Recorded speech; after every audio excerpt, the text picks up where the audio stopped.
Ayan, good day mga kamakinista. Meron na naman po tayo ditong gagawin na tipos. Ayan, bibidyohan natin yung tipos na to kasi meron lang nag-request sa atin na dapat yung video natin ay buo.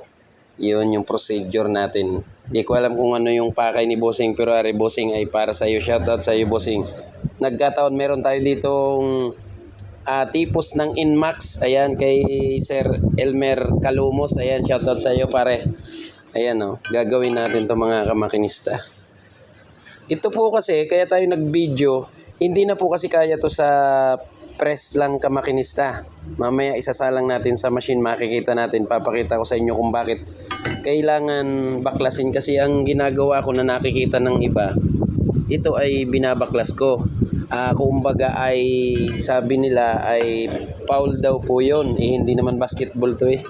Ayan, yun yung sinasabi nila na hindi raw pwede, mahuna na daw pagka binibuild up natin to. Wala pa ako nagagawa na naputol nito na galing sa amin. Ayan, matagal na kaming gumagawa nito. Ay wala pa namang naging back job. Papakita ko lang sa inyo, boss, na pwede yung build up na sinasabi ko para mas magandang gawin ang ganong proseso at nai-align kasi pagka mga ganitong tama mga kamakinista, nasa loob na po mismo yung baluktot nito, kailangan baklasin na yan. Tara at isasalang natin. Yan, isasalang natin mga kamakinista yan para makita nyo na hindi pwede yung press lang dito sa ganitong sitwasyon. Siguro yung iba naipe-press naman kamakinista yung dito sa may banda dito yung tama, pero pagka nasa puno na mismo yung tama ay malabo. Ayan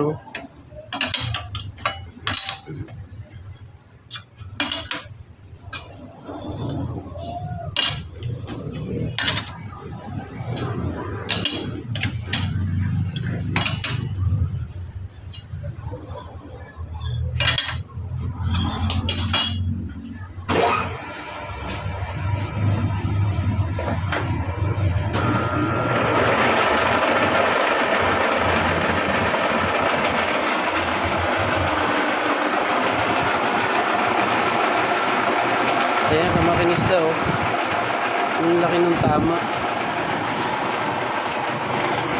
Hindi natin madadala yan sa press lang. Ayan, babaklasin natin para siguradong diretsong diretso.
Ayan mga kamakinista,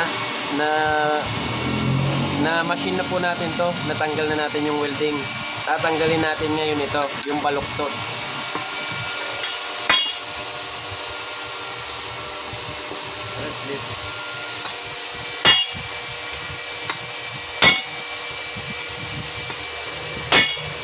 Ayan ayan mga kamakinista Ayan, lumubog na siya.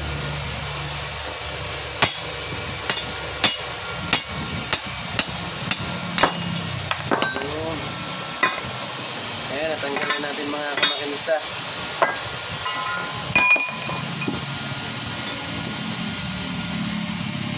Ayan. Ito na ngayon mga kamakinista yung ating itutuwid. Ayan, papakita natin ulit sa machine.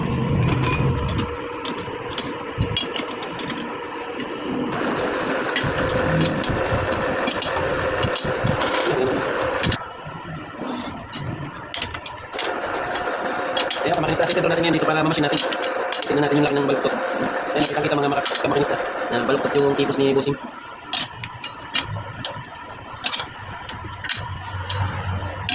Yan, yung iba kasi mga kamakinista ayaw nilang tanggalin dahil mahuna na daw pagka tinanggal at binaga. Eh hindi naman nila nasisentro ng ayos pagka yung mga pinipress-press lang. Katulad nito, ayan o, nasa loob mismo dun sa tipos baluktot. Yan o. Tapos sasabihin nila pag na-press ay 100%. Nako, malabo.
Na po ulit mga kamakinista.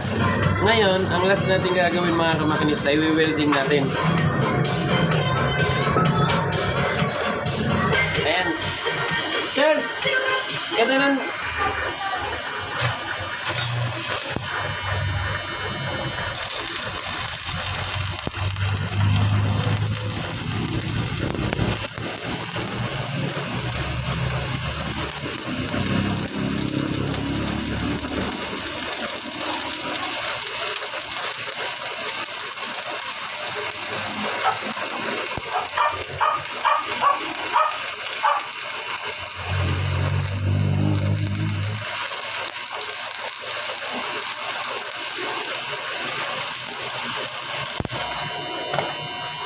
Ang ginagawa ko dito mga kamakinista, dalawang patong na welding. Ayan.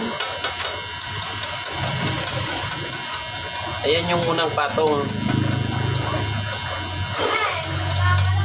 Ayan. Yan po yung unang welding natin mga kamakinista. Tapos, ipipinish natin siya ng pangalawang patong.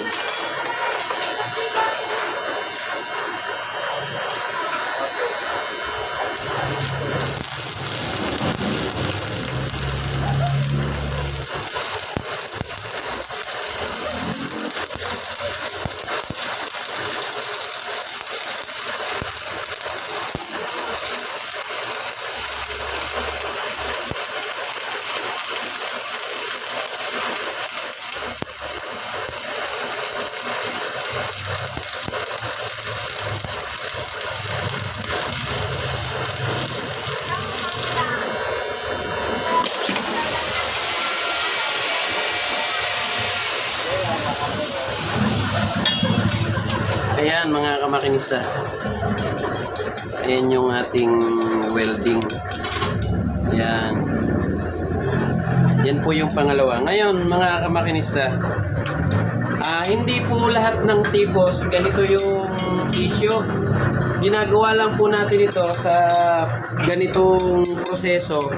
Yung binabaklas natin to, yun ay sa malmaang tama nung tipos, hindi katulad nung iba na nagkakatama lang dito banda.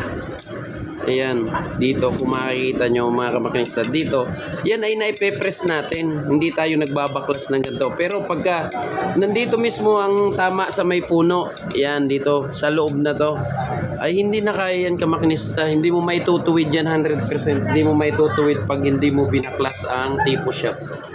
Ayan. Thank you mga kamakinista. Sana ay may matututunan kayo sa video ito. Lalong-lalo na sa mga katulad ko rin na mga machinist na baguhan.